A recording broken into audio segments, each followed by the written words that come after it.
ओम शांति। मधुबन मुरली 2023 सितंबर 13। आज का बाबा का महावाक्य है, मीठे बच्चे, तुम्हारा किसी से भी बैर नहीं होना चाहिए, क्योंकि तुम हो सबके कल्याणकारी। बैर रखने वाले को हाफ कास्ट ब्राह्मण कहेंगे। बाबा का आज का प्रश्न है, कौन से स्मृति बुद्धि में सदा रहे तो निर्भय बन जाएंगे। आज का बाबा का उत्तर है, सदा स्मृति में रहे कि हम सचखंड के मालिक देवी देवता बन रहे हैं। शरीर को कोई मारता भी है, लेकिन आत्मा को मार नहीं सकता। गोली शरीर को लगती है, मैं आत्मा तो जा रही हूँ बाबा के पास। हमको क्या डर है? हम बैठे हैं, छत गिर जाती है, हम बाबा के पास चले जाएंगे। इसमें डरने की कोई बात नहीं, ऐसा निर्भय बनना है। विस्तार। आज का गीत है, माता ओ माता तुम ही हो जगत की माता पिता। ओम शांति। बच्चों ने जगदम्बा की महिमा सुनी। अब मनुष्य तो सिर्फ गाते रहते हैं, जगदम्बा के मेले लग रहे हैं। यह फिर है संगम, बच्चों का बाप के साथ मेला। बाप है तो माँ जरूर है। भारत में जगदम्बा की जीवन कहानी कोई भी जानते नहीं। जगत को रचने वाली अर्थात जगत अम्बा। जगत अम्बा के मंदिर भी है। अभी तुम बच्चों को समझ मिली है, ज्ञान का तीसरा नेत्र मिला है।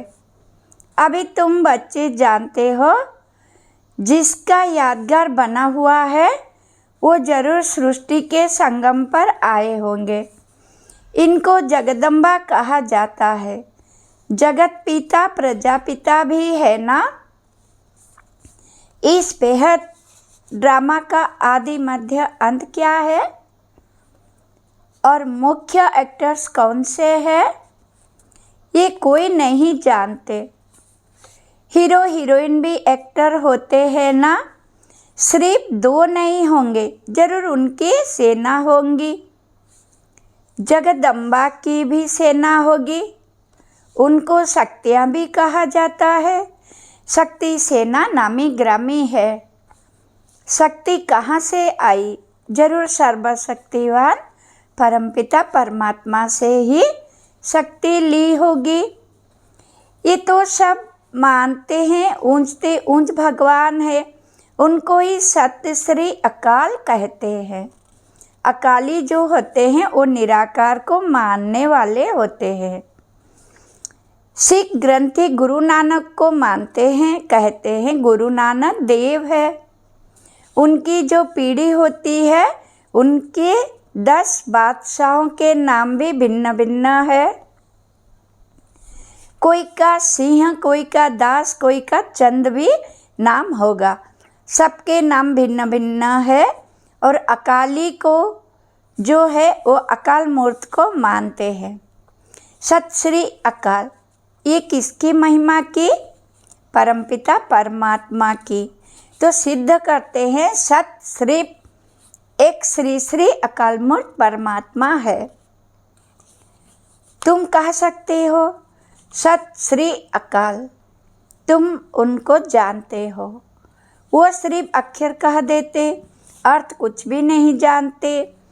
तुम तो जानते हो सत श्री अकाल को, उनकी बायोग्राफी को भी तुम जानते हो। विचार सागर मंथन भी तुम बच्चों को करना है। बाप तो ज्ञान का सागर है, उसने कलश माताओं को दिया है। ये है बड़ी मम्मा, और फिर तुम अनेक माताएं हो। जगदम्बा की अनेक बच्चियां और बच्चे हैं। ये जगदम्बा है, फिर पिता भी जरूर है। तुम जानते हो ये जगदम्बा कौन है, किसकी बच्ची है तो मनुष्य। 8-10 भुजाएं तो नहीं है। इतनी भुजाएं क्यों दी है ये किसको पता नहीं। तो ऊंचते ऊंच वो सत परमात्मा है, तुम बच्चों को समझाया गया है। परमपिता परमात्मा जिसको हम रूप बसंत कहते हैं, रूप भी है और फिर बसंत ज्ञान सागर है। इतना छोटा सा स्टार वो ज्ञान सागर है, वंडर है ना। बच्चों को समझाया है, बाप है बिंदी रूप, उसमें बराबर सारा पाठ है। भक्ति मार्ग में भक्तों की भावना पूरी करते हैं, ये सारी ड्रामा में नोंद है। जिस समय जिसकी जो भावना है वो ड्रामा में पहले से ही नोंदी हुई है। तुम्हारी ये पढ़ाई भी ड्रामा में नोंद है। जो पाठ रिपीट हो रहा है, समझने की बात है ना। तुम बच्चे अच्छी रीति समझ सकते हो। ऊंचते ऊंच भगवान सब कहते हैं, वो है निराकार, निर्भय, निर्वैर। उनका कोई के साथ बैर नहीं है। तुम्हारा भी कोई के साथ बैर नहीं है। तुम सबके कल्याणकारी हो। अगर किसका बैर है तो उनको हापकास्ट कहेंगे। आधा शूद्र आधा ब्राह्मण, ये विकारों की खाद कंप्लीट निकल जाएगी, तब सच्चा ब्राह्मण कहेंगे। अभी तो आधा आधा है। कलिजुग तम प्रधान संस्कार भरे हुए हैं, वो निकलने हैं। अभी तुमको न देवता न शूद्र, बीच का ब्राह्मण कहेंगे, वो भी संपूर्ण नहीं बने हो। जगदम्बा को देवता नहीं कहेंगे। जगदम्बा जब संपूर्ण बन जाती है उसके बाद देवता बनती है। अभी ब्राह्मण है, ब्रह्मा की बेटी सरस्वती है, परंतु ये कोई नहीं जानते ब्रह्मा कब आया। जो मुखु बंसावली रचना रची उसको ही शिव शक्ति सेना कहा जाता है।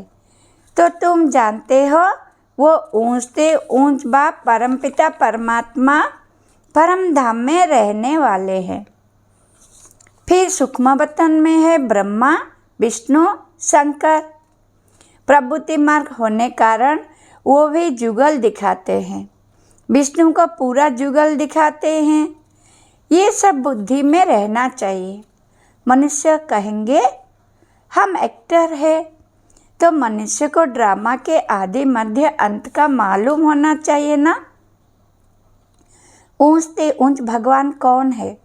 ब्रह्मा, विष्णु, शंकर कौन है? क्या और भी 8-10-100 भुजा वाला कोई है? नहीं, ये सब चित्र फालतू है। ब्रह्मा की 100 भुजा दिखाते हैं। अब ये तो प्रजापिता है, 100 भुजा की तो बात ही नहीं। ये सब रंग है। राइट वास्तव में क्या है वो भी समझना चाहिए। ऊंचते ऊंच भगवान जो परम धाम में रहते हैं है स्टार। विष्णु को भी 4 भुजा दिखाई है।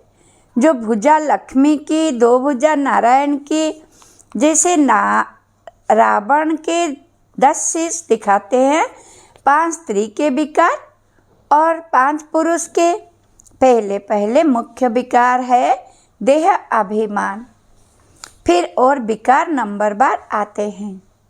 सूक्ष्म वतनवासी ब्रह्मा तो है अव्यक्त, प्रजापिता ब्रह्मा तो यहाँ चाहिए ना। ये जब संपूर्ण बन जाते हैं तो सूक्ष्म वतन में फरिश्ते बन जाते हैं। तुम भी फरिश्ते बन जाते हो। वहाँ तुम्हारा शरीर हड्डी मांस का नहीं होता है, उनको फरिश्ता कहा जाता है। ब्रह्मा तो प्रजापिता यहाँ है, फिर विष्णु 2 रूप से पालना करेंगे। शंकर तो है सूक्ष्म वतन में। ये बड़ी समझने की बातें हैं। इतनी दूरादेशी बुद्धि कोई की है नहीं। तुम्हारी बुद्धि एकदम मूल वतन सूक्ष्म वतन तक चली गई है। सूक्ष्म वतन अब रचा हुआ है। ब्रह्मा विष्णु शंकर की भी रचना हुई है। जहाँ तक आ जा सकते हो तो ऊंचते ऊंच भगवान, फिर ब्रह्मा विष्णु शंकर, फिर ये मनुष्य सृष्टि में देवी देवताएं, बाकी 8-10 भुजा वाले वह चंडिका देवी आदि तो है ही नहीं। इतने सब चित्र कहाँ से आए? तुम्हारे पास कोई हथियार थोड़े ही है। ये सब हिंसक हथियार बैठ बनाए हैं। देवता तो होते हैं डबल अहिंसक।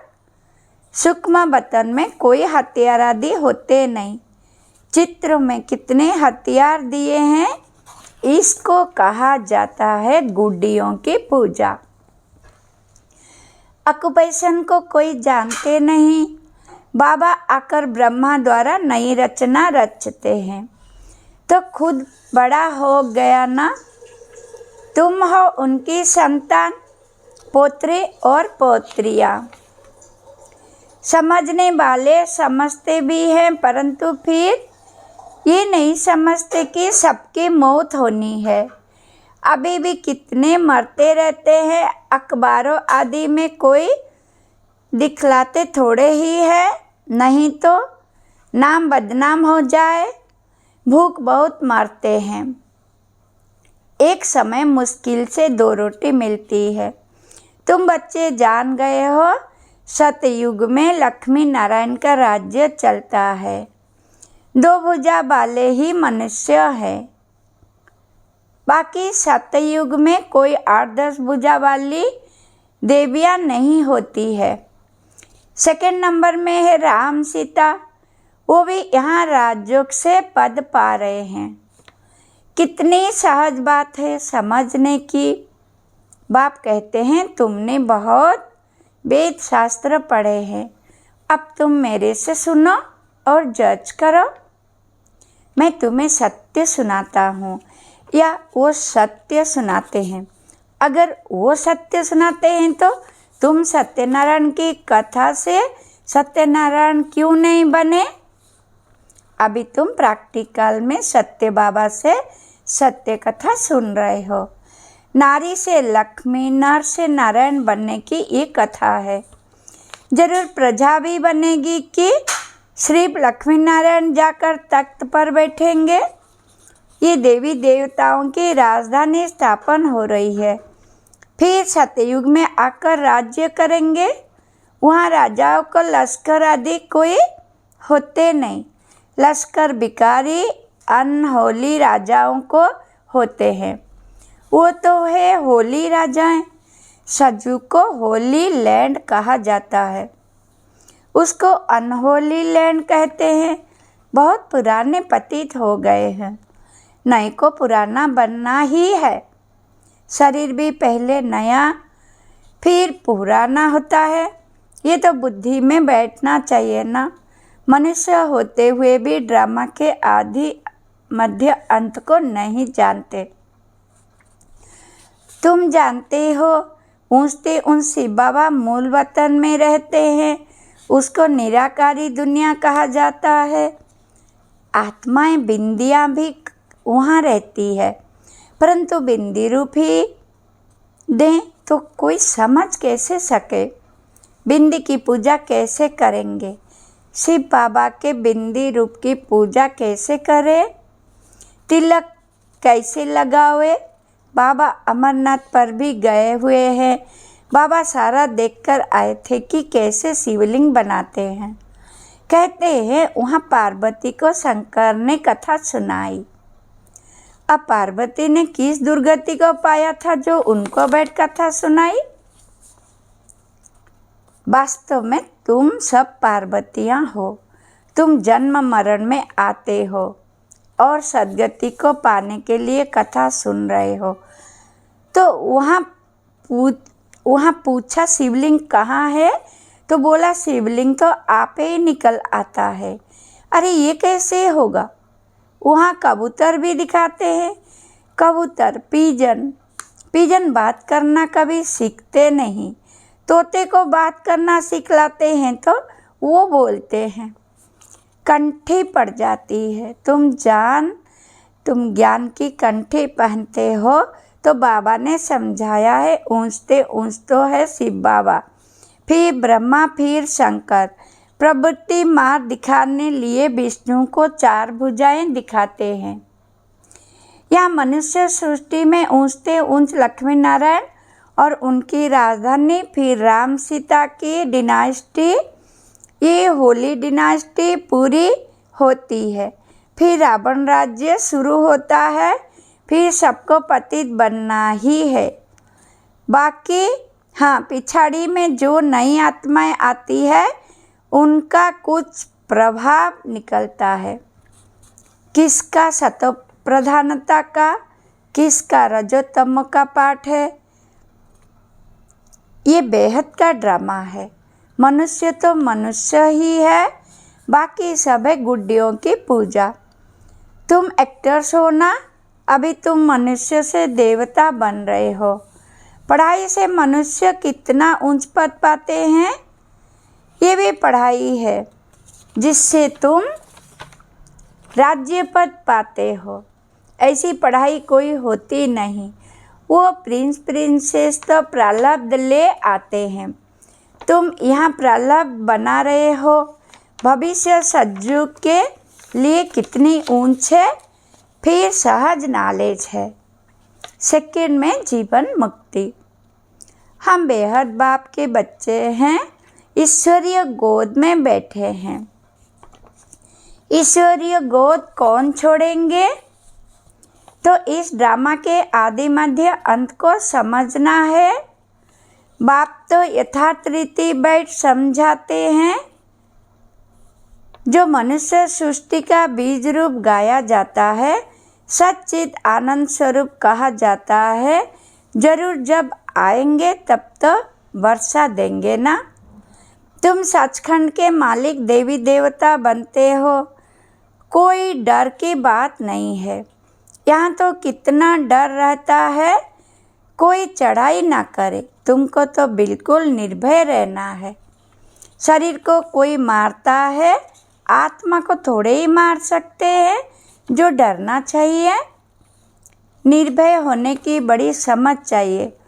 बाप भी निर्भय तो बच्चे भी निर्भय।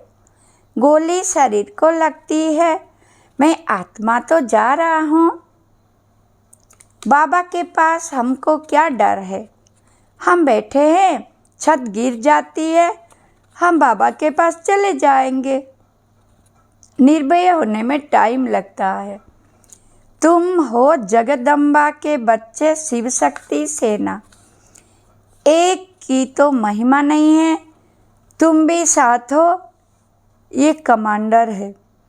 तुमको रूहानी ड्रिल सिखलाते हैं। तुम उनके बच्चे हो। तुम हो लक्की सितारे। ये सरस्वती भी लक्की सितारा है, ब्रह्मा की बेटी है।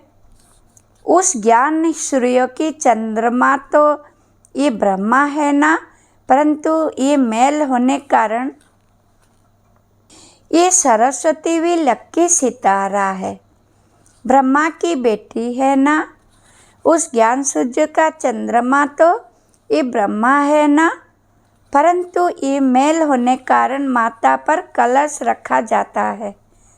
अच्छा, मीठे मीठे सिकिलदे ब्रह्मा मुख बंसावली, ब्राह्मण कुलभूषण स्वदर्शन चक्रधारी बच्चों प्रति माता पिता बाप दादा का दिल व जन सिखो प्रेम से नंबरवार पुरुषार्थ अनुसार याद प्यार और गुड मॉर्निंग। रूहानी बाप के रूहानी बच्चों को नमस्ते नमस्ते नमस्ते। हम बच्चों को भी बाप दादा को याद प्यार गुड मॉर्निंग नमस्ते नमस्ते नमस्ते। धारणा के लिए मुख्य सार। कलियुग तमा प्रधान संस्कारों को निकाल सच्चा ब्राह्मण बनना है। किसी से भी बैर नहीं रखना है। नंबर 2, निर्भय बनने के लिए आत्मा अभिमानी रहने का अभ्यास करना है। हम शिव शक्ति सेना है, हमें तो सचखंड का मालिक बनना है, इसे नशे में रहना है।